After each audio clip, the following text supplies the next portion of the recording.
ఈ కేదార్నాథ్ లో స్పర్శ దర్శనం ఎలా చేసుకోవాలి, స్పర్శ దర్శనం ఎప్పుడు అవైలబుల్ గా ఉంటుంది, స్పర్శ దర్శనం టికెట్ ఎక్కడ ఇస్తారనేది ఈ వీడియోలో క్లియర్ గా ఎక్స్ప్లెయిన్ చేస్తాను. మీరు వీడియోని స్కిప్ చేయకుండా పూర్తిగా చూడండి.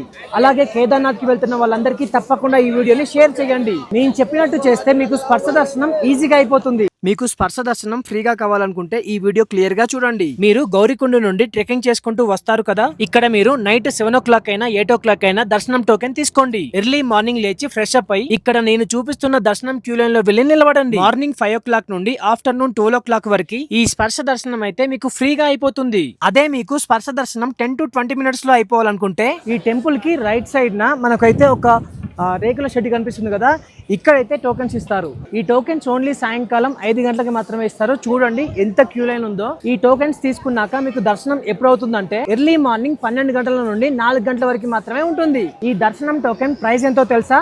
5 members కి 7,500 రూపీస్ ఉంటుంది. మీకు స్క్రీన్ మీద ఇస్తాను, ఒకసారి చూడండి. ఈ దర్శనం మీకు 10 to 20 minutes లో అయిపోతుంది. ఇంకా మీకు ఏమైనా డౌట్స్ ఉంటే ఈ వీడియోకి కామెంట్ చేయండి, మీకు తప్పకుండా రిప్లై ఇస్తాను. ఇలాంటి మంచి మంచి వీడియోస్ కోసం మన పేజ్ ని ఫాలో చేయండి, సపోర్ట్ చేయండి ఫ్రెండ్స్.